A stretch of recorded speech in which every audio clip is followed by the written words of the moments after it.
Hello and welcome to BroadCAST, the interview series of the Cattery Aquarium.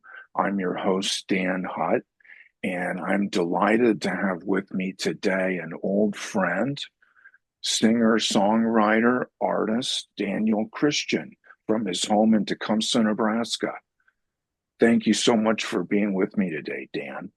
Thank you, other Dan. It's great to talk with you. Um, Now, as I mentioned, you're from Tecumseh, as am I. hmm We're both natives of the Shire. What are some of your earliest memories of Tecumseh, and what do you like about it? I like it a lot. From where I live here, I can walk to the post office and the bank and the grocery store and a couple of cafes and You're a um, block off the town square from the yeah. middle of everything, or what used to be at least the middle of everything.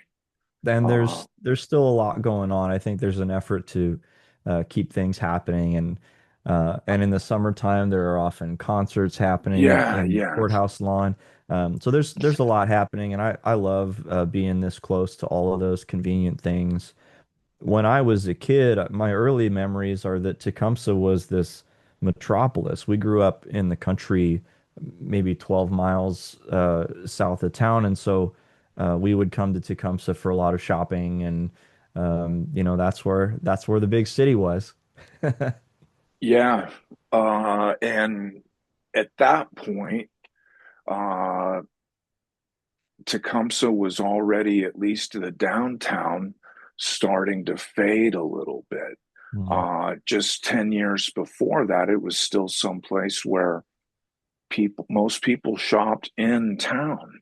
hmm That would be unthinkable today. Everybody drives to Walmart or, Yeah. to someplace else to do their shopping. But it hmm was a metropolis at one time. And you mentioned the effort to keep it alive and active.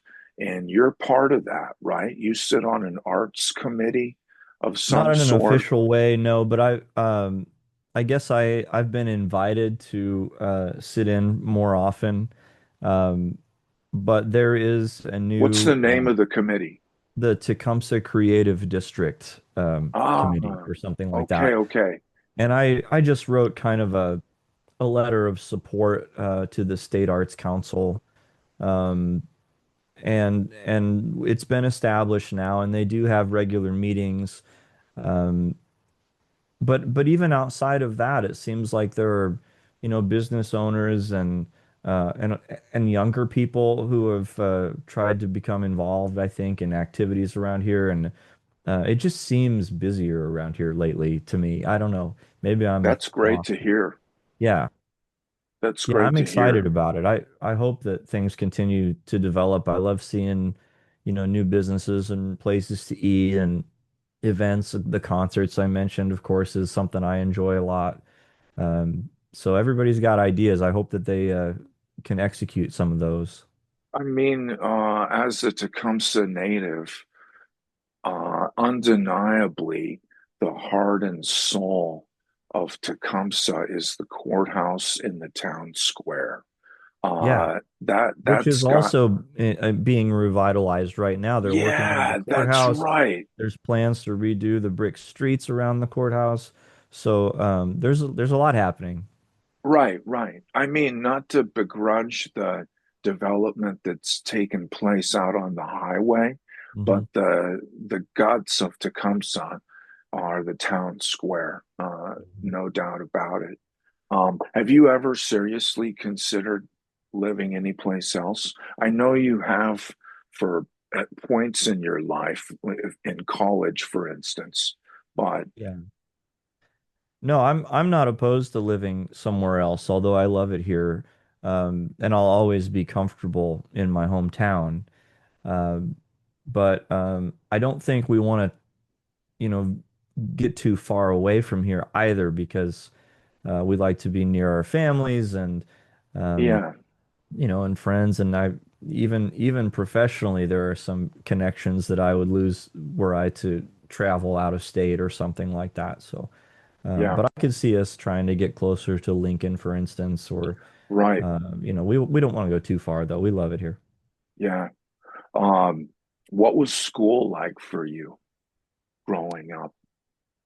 I have a lot of really happy memories of school. My early years were at a parochial two-room schoolhouse, like Little House on the Prairie.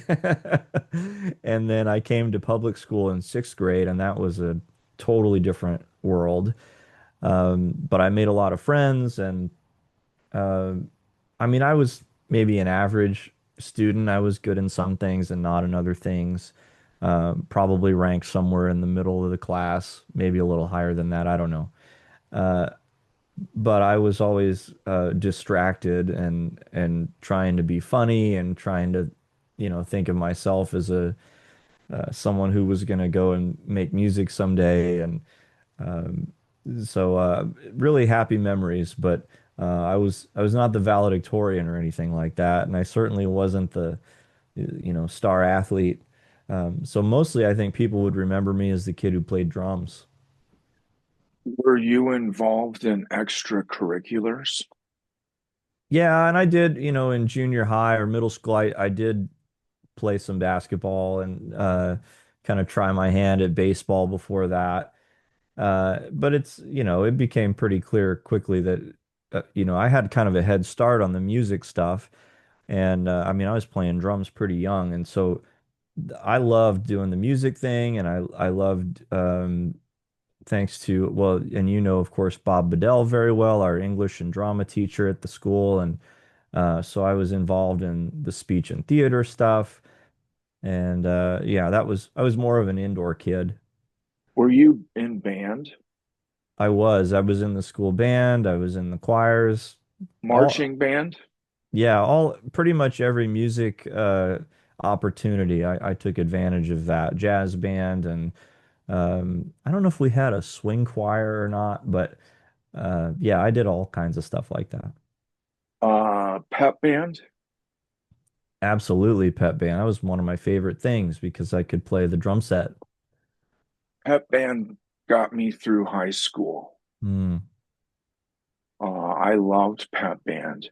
And Bob was my teacher too, of course. You had an important music teacher as well, in the same way that I did. For me, it was Scott Taylor, and Yeah. that's just when I was starting to get involved in recording Hmm. with our late friend Tom Wary. And for you, that person was Chris Cassart. Is that right? He was there a lot of years, but to be honest with you, we let's see, in my high school years, I think we went through three or four instrumental music teachers. So I had a Mm, lot of influences there. But Chris Cassar was a drummer. And so just when I was starting to learn how to read music and and play drums in more of a formalized, a concert symphonic band setting and pep band, our teacher was a percussion guy and was a drum set guy. And that was really helpful. And he introduced me to a lot of music that I probably wouldn't have heard otherwise. And then after him, we had Mark Irvin. And after Mark, we had Cinda Goodrich, who was someone who was local. Um, and so all of these people really, and then not only that, but Tom Doran, our vocal music teacher, was a percussionist also. And so it was really nice to have all these influences coming together and sharing their musical influences with their students, and exposing us to all kinds of really interesting music. that's really great. Uh, Now, I want to come back to this moment when you're in high school, senior year, and you're starting to think about what you're going to do as seniors do.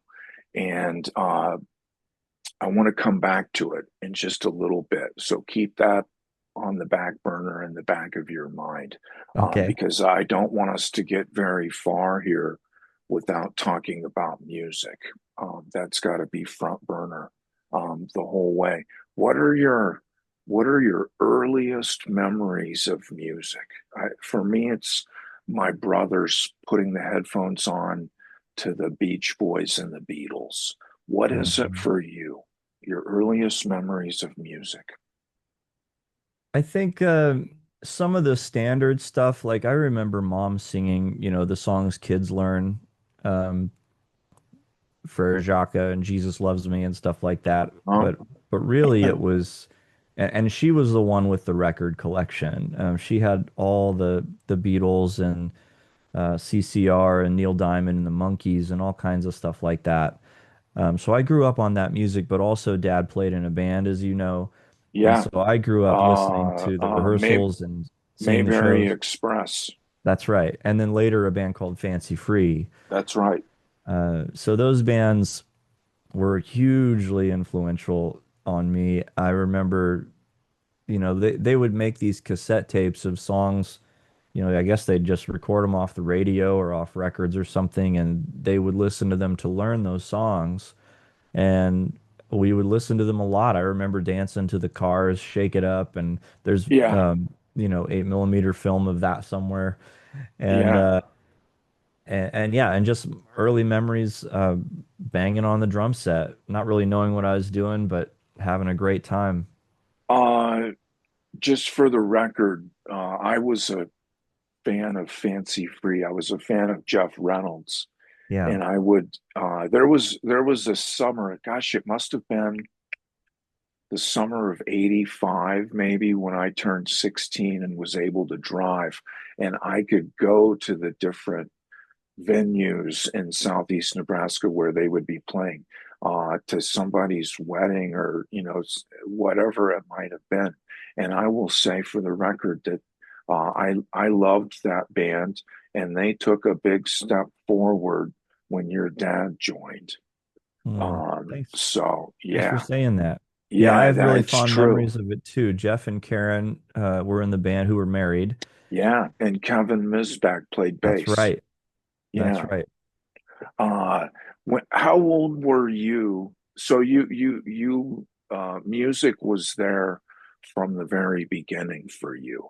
Absolutely. When do you feel like you started to get an inkling that you had a knack for it? You could do something like the drums or whatever it might be.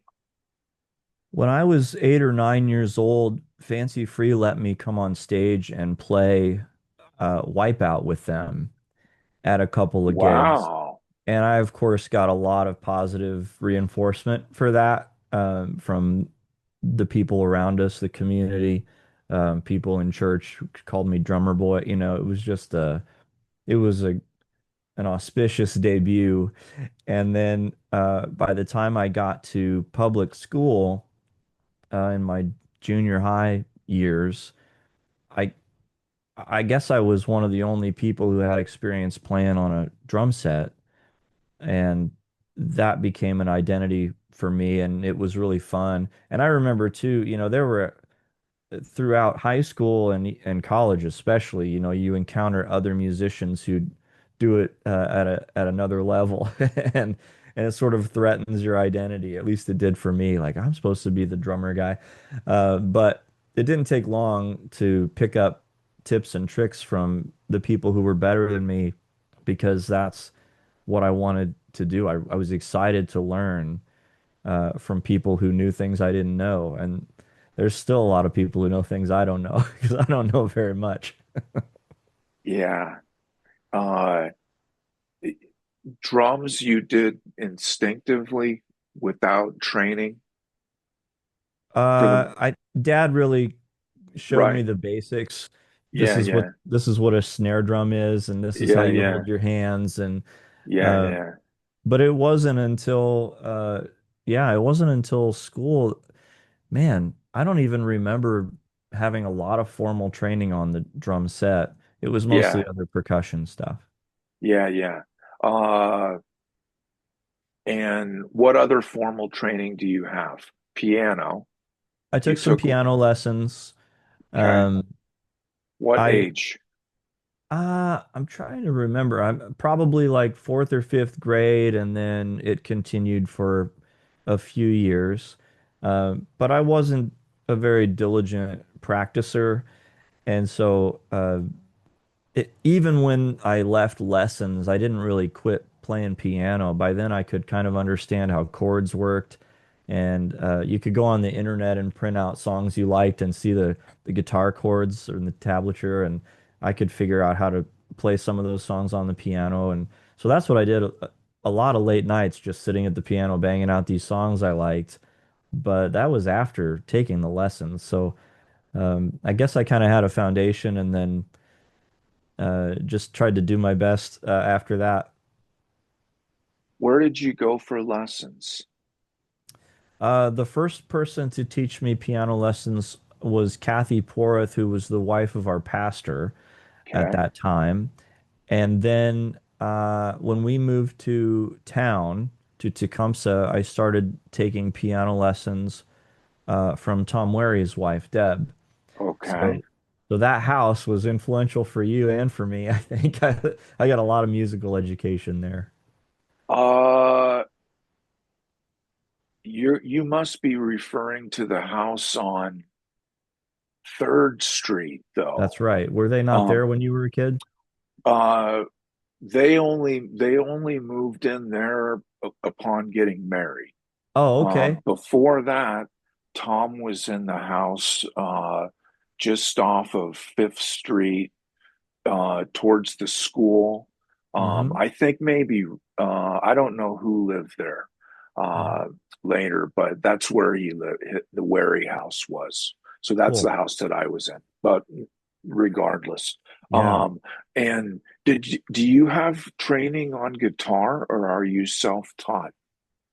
Uh, in high school, I started playing music with some friends of mine in a band, and they were among the first to show me guitar chords. My dad actually showed me some guitar chords before anybody.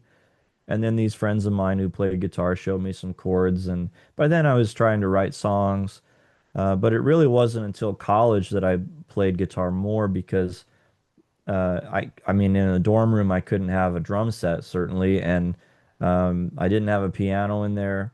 I didn't have a keyboard. And so it was a lot easier to mess around on a guitar and spend those idle hours, noodling around on a guitar. What kind of a guitar did you have? An acoustic or an acoustic electric or something like that? I didn't have one at all until I was probably in my early 20s. Okay. We did have an electric guitar in our home, but when I was in college banging around on a guitar, I was borrowing it most of the time from other people who owned guitars. Tom Wary loaned me a guitar for a while. Wow. So yeah, always acoustics, but that's where I ended up writing a bunch of songs. That's really great.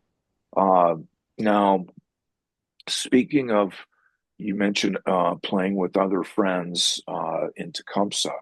You had a terrific circumstance, having multiple other people that also played music that you Yeah. could play in a band with.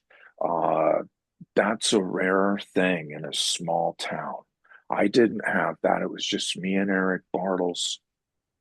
And I was always thinking, even just one more person, a bass player, would have fleshed it out so much, but didn't have that. But you had multiple people to play with.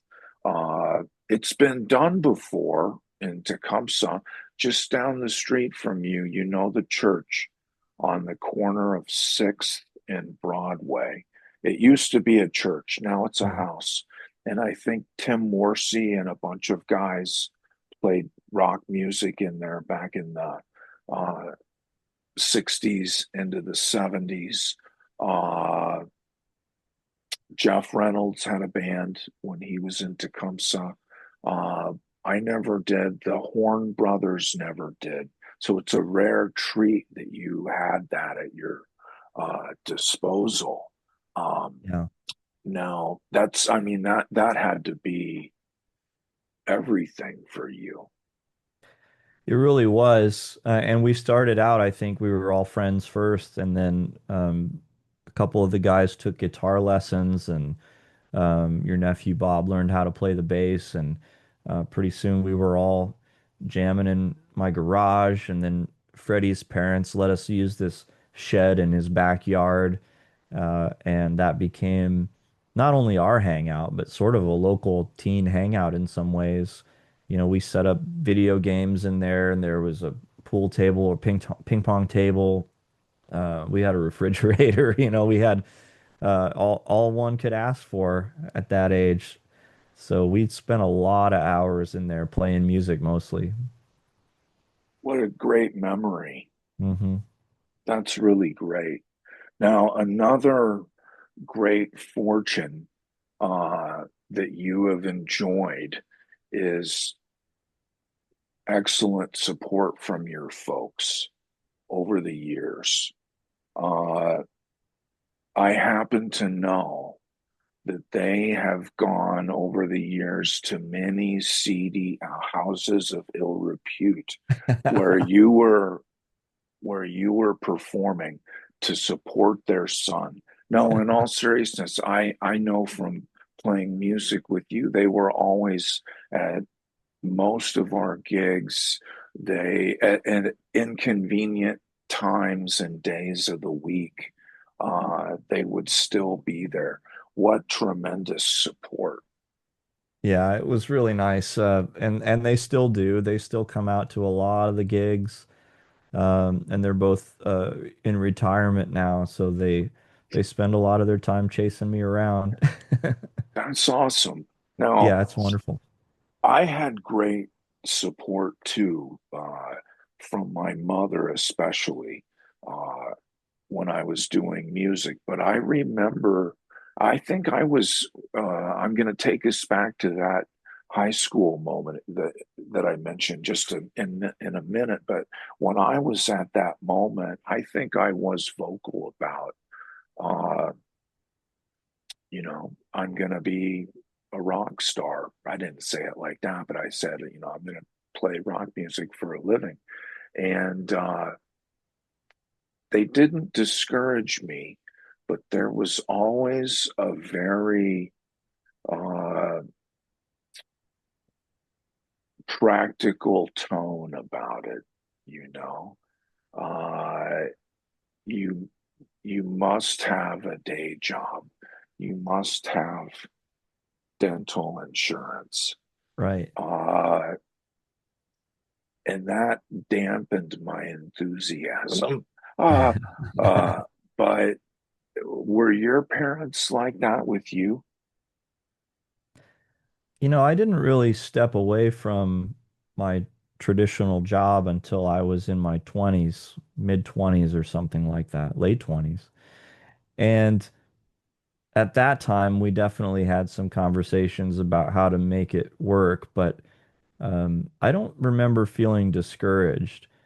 I think maybe there was some trepidation because they want their kid to be taken care of, obviously. But it's funny because, Dad both modeled what it is like to make a career out of music, I was going to and mention that. Yeah. yeah, but also he modeled stepping away from that to have a more conventional career. Oh, yeah. Yeah. And so he knew both sides of it.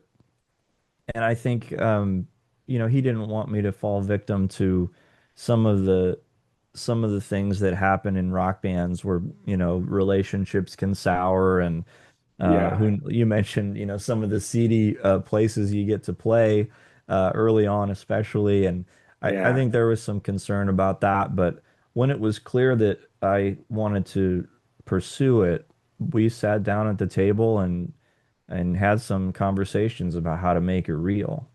Yeah. Yeah. Yeah. Uh, it's an exciting and probably terrifying prospect at the same time, at least initially. Uh, Back to those days now. And you're a senior in high school. You're thinking about what you're going to do. Uh, when did it first start to occur to you the possibility of making a living as an artist, as a musician? Was that something that you were pondering around that time, or had it already existed, or did it happen later? I think I always knew I would do music on the side at least, and I knew that that could contribute uh, to the bottom line a little bit. But I was probably at some point I guess I just gave myself permission to do something unconventional. And I know that for a year or two prior to walking away from my conventional job as a teacher, um, I started to dream bigger and think about how to, as Thoreau says, you build your castles in the air, or you have your castles in the air, now build the foundation under them, or something like that. And so I was trying to build the foundation underneath the dream. Um, and it took me a year or two to figure out how to do it and to, I guess, gain the courage to take a leap. Um, Teachers have to renew, contracts every spring, and so you sort of you take the exit ramp or you don't. And so there was a year or two that went by where I had to I had to really decide if this was the time or not. And then finally it was. So I guess it took me quite a long time to realize it was a, a viable option. Yeah, it's scary probably to walk away from a regular paycheck, health insurance, all of that stuff. Yeah. I imagine. Excuse me. Um, would you say, was it kind of expected at that high school moment again that you were going to go to college? Was that sort of an expectation that you felt? Yeah, I think it was. I don't remember considering not going to college. Yeah, yeah, yeah. I mean, I even remember there was, an army recruiter came to the house one time, and uh, my folks and I were very polite to him, but the whole time we're all thinking, this is not going to happen. This gentleman's wasting his time. Uh, but yeah, so I went to college. I went to a couple colleges, and not only was it a plan to go to college all along, but it was always kind of the plan to major in English, which surprised a lot of people who thought I would be a music teacher or something like that. But no, I studied literature and writing because that's what I enjoyed in high school. And we talked about Bob Bedell, who was a great influence on both of us, and others too. So that's the path that I took. Uh, I, for one, have always thought of you as Coast Guard material. Hey, Uh, maybe now it's time for another career. right. Uh, Not many people know this, but I am a Starfleet officer Wow. myself. I would like to take this moment, though I forgot to do so. I got myself a Christmas gift, Oh, and it's this attractive shirt. hey. Yeah, wearing it now. Um, Now, were you thinking in college, and you're bound for a teaching endorsement and gonna get a job? Were you thinking at that point um, of teaching as a backup plan? Would you have called it that at that time? I don't know. I think I just thought this is what you do, and it never occurred to me to think outside of that box. I mean, Yeah, I had yeah, these other interests, but most of the people in our world who do music do so on the side of, more yeah. conventional living. And Hmm. so I guess I thought that was my path. And you And did then, that too for a good while. You yeah, played in uh, assembly required. yeah, Assembly Yeah, Required was a cover band yeah, that I yeah. met when I was teaching. So you were doing just what you described for some time. or at Yeah. least And a in your couple of band as years, I well. think. You know, you Yeah. and I were playing music in that time during my Mm-hmm. college years and my teaching years both. Mm-hmm. You drove a white LeSabre. Yeah, I did. Is that true? Yeah, that was the Yeah. family car that I I inherited and I and I could fit my remember drums in the back seat I and was and gonna say many times I loaded and unloaded drums out of that car yeah. to shuffle to scurry down the stairs at Chautauqua Avenue. Do you Um, remember when I got a ticket at Dugan's? Someone told you it was okay to park there.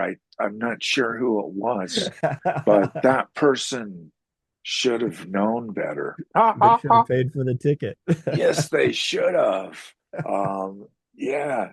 Uh, Now, you were good at teaching. Uh, you did some great things. Bringing in Jake Slichter from Semisonic was remarkable.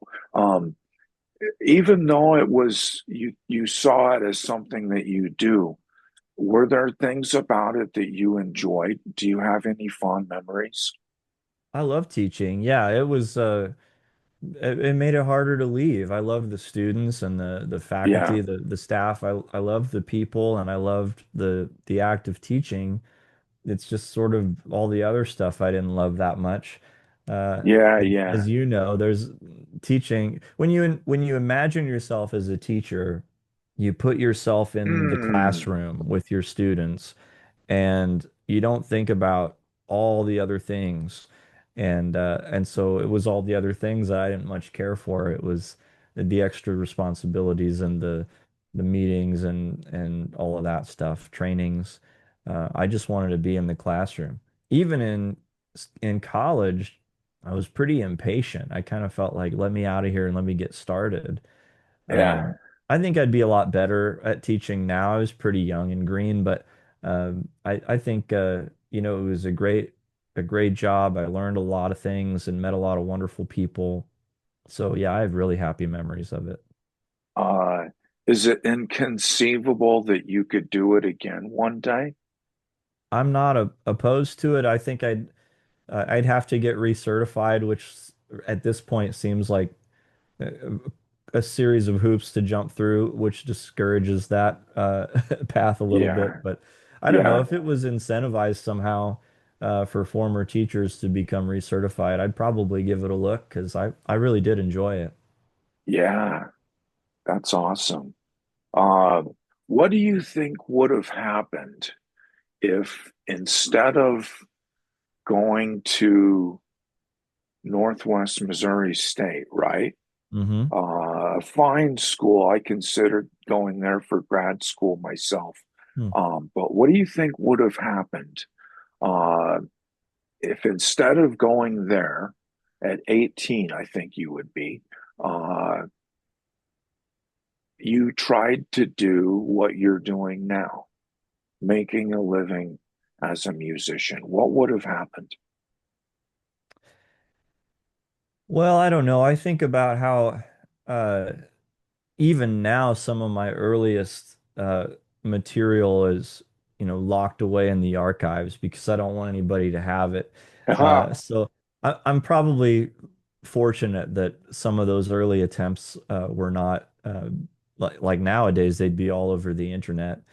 Um, so it's good that I had a chance to, you know, go through some experience before uh, anybody ever experienced what I was making.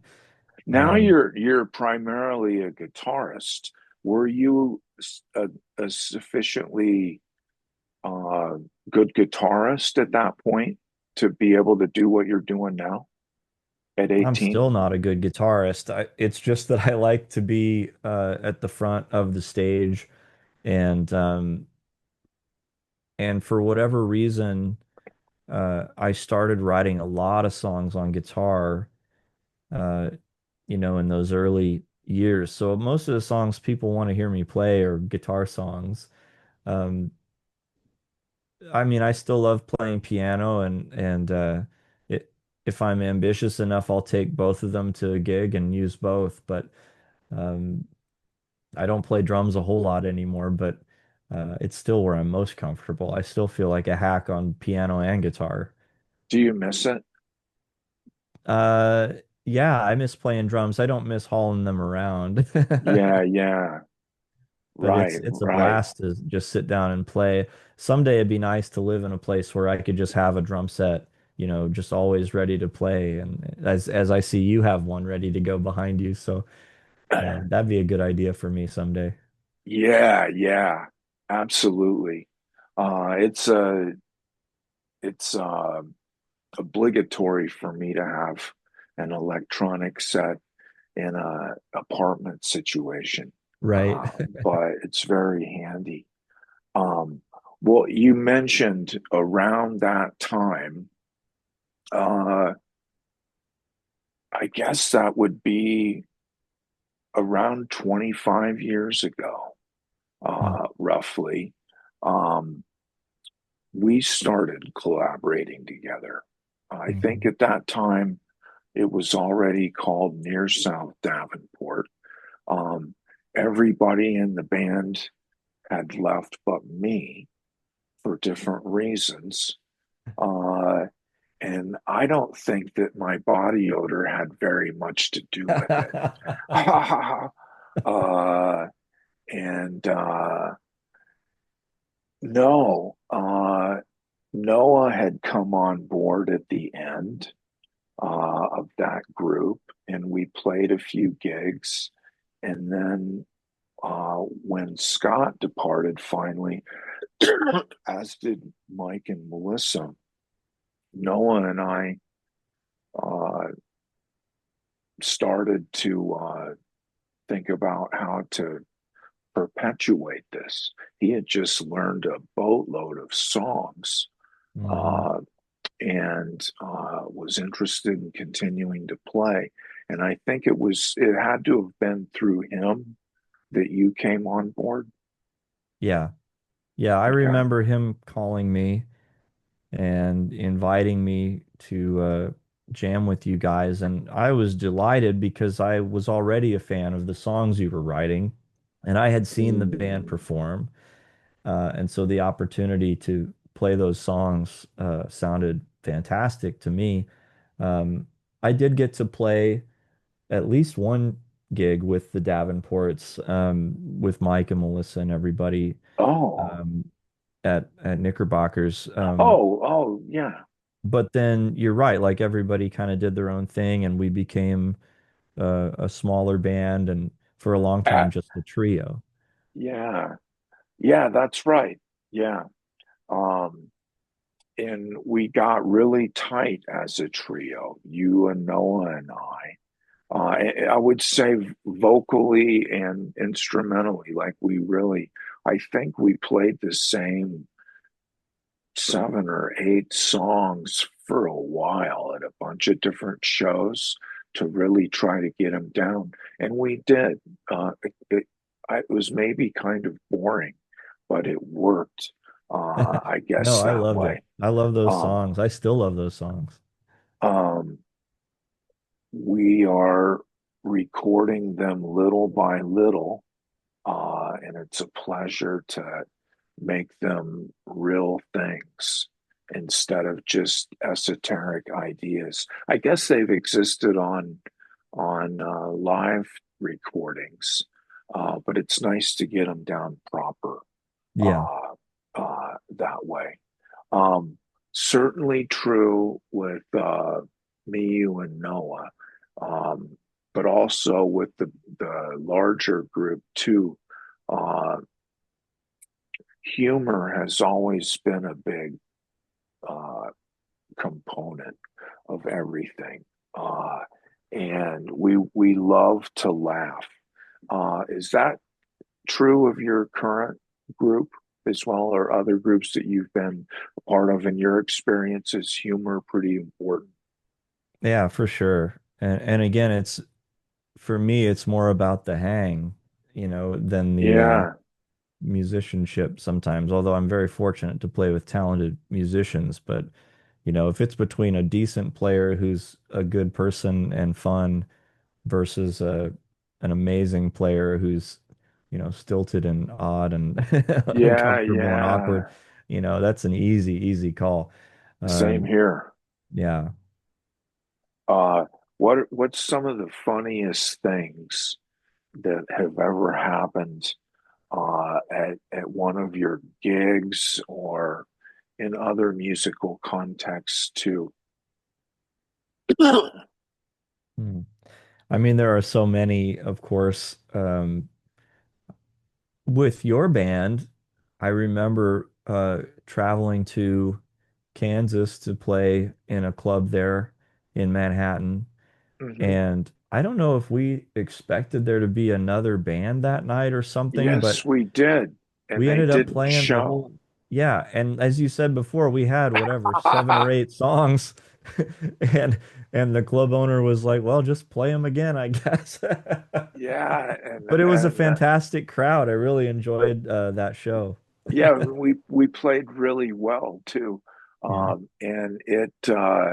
I think we were, if memory serves, we would play like three at a time and then take a And take a break. break. Yeah, Yeah. uh, that is something funny. Yeah. No, but Um, funny stuff happens all the time. I mean, there could be a whole book about those things because and in every context, in every band, there's funny stories like that. I remember playing a solo gig when some kid swiped my merchandise because I keep it all in this old suitcase, and he just grabbed it and walked away with it, and ended up getting arrested because not for that, but because he was truant and and he had been missing or something like that.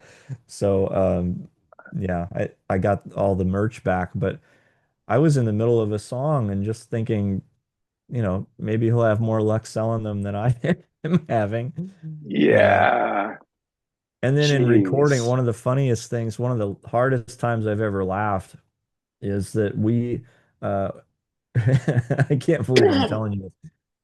We made a record, my friend Mark Adams and I, produced by our mutual friend Rob Lillydahl, uh, and we had this idea that we would use our zippers as a percussion instrument. Uh, and so if you could just picture two guys leaning into the microphone and playing the zippers on their jeans together, it was we were just howling and rolling laughing after that take. that's funny. Gosh. Um, okay, music question. And this regards your creative process, your writing process. Uh, where are you on the Wilsonian curve? Uh, do you do you work towards inspiration, or do you wait for inspiration to strike? Because you'll note beauty lies in both directions. Yeah, I'm capable, I think, of writing by appointment and writing till it's finished, writing to a deadline. But left to my own devices, I'm more of a wait for inspiration guy.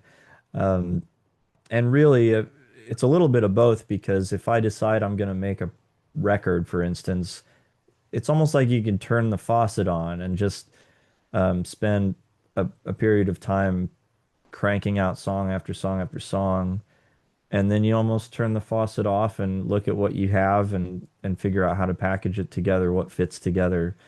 Uh, but yeah, I write all the time still, but I'm not very diligent about setting aside the time. I would love to be that guy. The idea of being like a staff writer for some publishing company, which it's described as drudgery by the people I know who have done it, but to me it still sounds like a dream job, just writing songs all day. Um, Yeah. but other commitments beckon, and one can't spend every day all day writing songs. At least I can't. If you were doing that uh, as a job, um, that would imply that you couldn't be, so to speak, precious about the songs. You would Hmm. have to be, the whole point of it would be to uh, sell them if you can.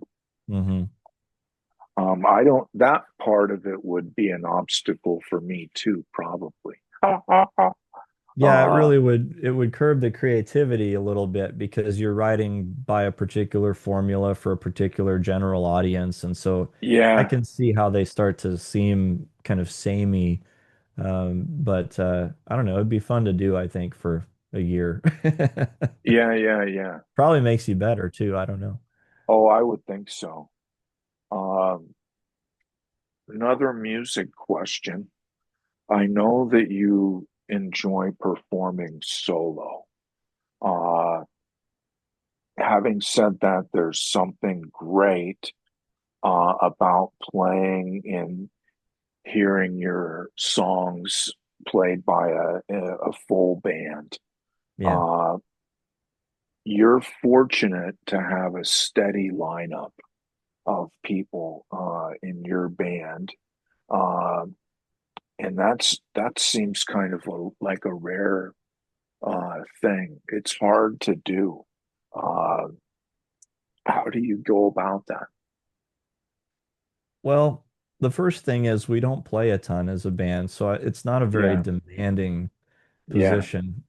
okay, Um, and I try to take the gigs that will allow me to compensate the musicians appropriately.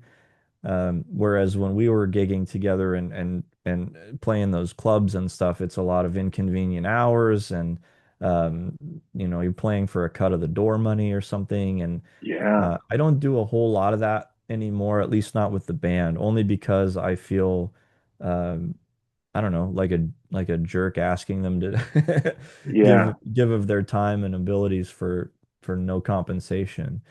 yeah, But early on, I did a ton of that stuff, and it became clear that it was not always going to be possible to have one core group of people. And so, from the very beginning, almost, my band has been a rotating roster of, musician friends. And now, like you say, I've been very fortunate to have a core group for years now, yeah, and they're fantastic, and they're loyal, and they're talented, and I try to treat them as well as I can, and I think some of them would like to play even more. I sure would. The idea of going on a tour with a full band sounds fantastic to me. It's not as economical or and therefore not as likely, but if the opportunity presented itself, that'd be fantastic. right. What do you enjoy more, playing live or recording? Playing live. Uh, I How come? Recording for me is tedious, and I'm not much of a gearhead, so I don't have much of an interest in the technology other than just being functional and proficient enough to document an idea. I always outsource the hard stuff to somebody else who's more of an engineer. I do love having recorded, you know what I mean? Like I like the satisfaction of having created something at the end.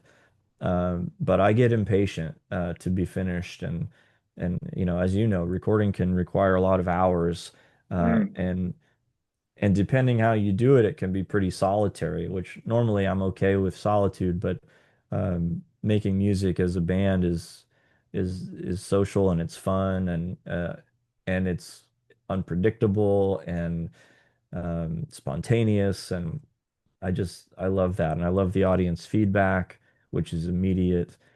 There's a lot of things to like about playing live. I know we don't see eye to eye on no, that. I was thinking two things. I was thinking, uh, Dan's absolutely right that playing live is each of these things. I agree, but I think each of those things are negatives. Yeah. The spontaneity just means I don't have control over my environment, Yeah. and I crave that.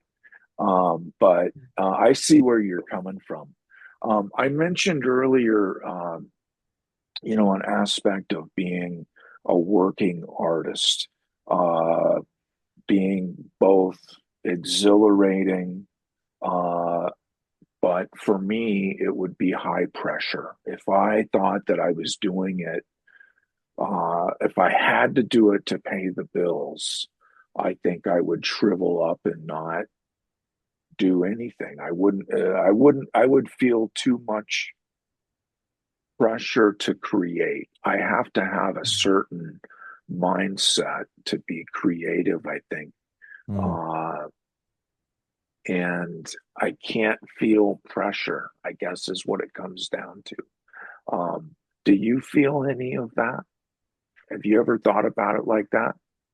There's pressure, of course, but I don't know that it comes from the pressure to be creative. I would love it if all I had to do was be creative and put out the product for people to consume and that pays my bills. Yeah, yeah, yeah. But instead, it's kind of chasing and almost begging people to give, their attention and their dollar, both of which are becoming harder, to convince people to give. People don't really pay for music that much anymore. So the old model of I made this product, if you like it, I'd like you to buy it, and they do, that's kind of something of a bygone era now. Hmm. Um, and so the challenge is really, I guess it is creative in a way because the creative pursuit now is trying to come up with creative ways to uh, make a living as an artist, which has always been the case. But the old models are gone, and we're trying to find our way in a new world. And I don't have it figured out yet. I try not to be curmudgeonly about it, uh, because I don't think it's going to return to what it was necessarily.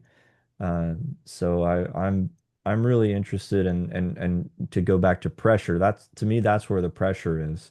You have to figure out, what you offer the world that they want, or how to convince them that they want what you do. Yeah, yeah. Uh, let's talk some basics. Um, musical influences. What are some of your primaries? I have a stock answer to this, which is true. I grew up with dad's band, and I had a little cassette recording of those guys. So for me, that was the thing I listened to more than anything else.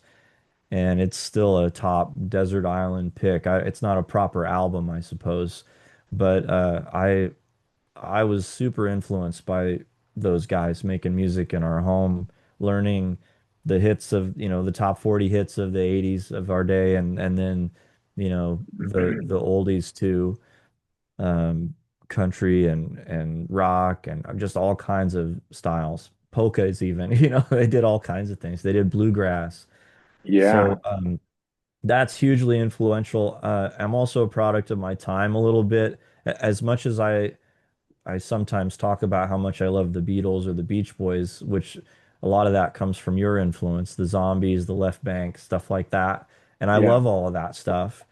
But those are my street cred answers. Yeah. Uh, the truth is I grew up in a time where the radio was playing these one-hit wonder pop hits, and I can see, or I can hear the influence of that in what I do. And I mean, as much as I would love to be a fan of Radiohead, which I know is cool, I just have found it inaccessible every time I've tried. And so I would much rather listen to Roxette, you know what I mean? Yeah. I don't know. I'd rather listen to Donny Osmond sing Soldier of Hmm. Love. Hmm. These like tight little pop hits. I can hear that in my music. I know it's dorky, but I know it's there. Yeah. I love that. What about your tastes in reading? Uh, do you lean more towards fiction, nonfiction, a combination thereof? Yeah, I tend to gravitate toward nonfiction, although that has made the fiction a lot more fun. I had never read Treasure Island before a year or two ago, and I had a blast reading that. And right now I'm reading a fantasy novel written by a friend of mine. I think for music and for books, it's fun to read people I know personally. Mm. I've got a lot of books by, authors I know and friends, and same with music. And it would probably be true for films if I knew more filmmakers. Um, Yeah, but yeah, I tend to gravitate to the nonfiction, but I'm having a lot of fun with fiction lately. yeah. And speaking of films, Hmm. what kind of movies do you watch, and what kind of TV shows do you watch? I find that I'm drawn to stories about time travel. I don't know what that means for me, but I love shows like Quantum Leap and mu Yeah, movies like Back to the Future, things like that. Um, I love movies with twist endings. Uh, if it's done well, like a Sixth Sense or something like that. I love that kind of stuff. And then there's other movies I love that don't fit into those categories for whatever reason. I mean, just because of my age, Jurassic Park was a big movie when I was the right age for it. I love the movie Field of Dreams. It's one of my favorites. yeah. So yeah, I love movies though. I like all kinds. Um, Me too. I want to ask you what lies ahead for you.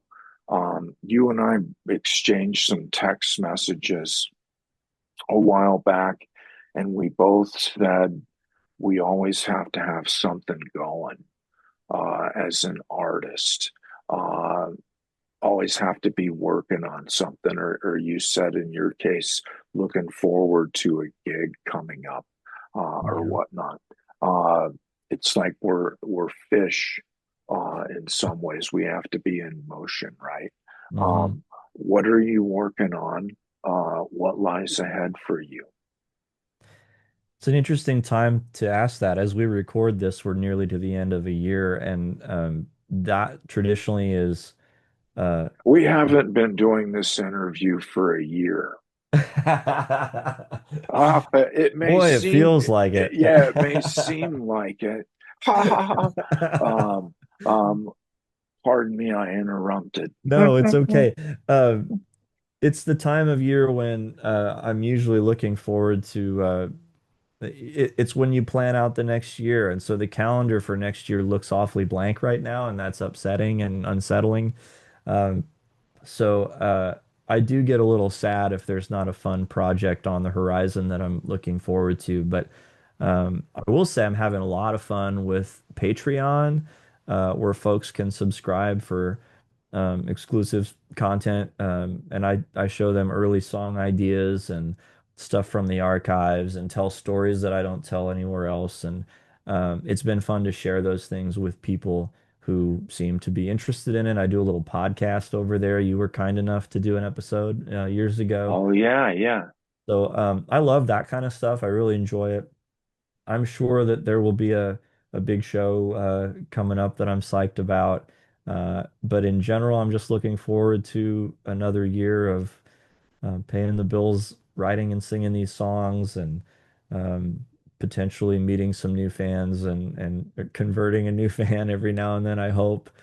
Um, but yeah, I'm really lucky to be able to do this. So just the idea that it's going to happen for another year is really satisfying and exciting.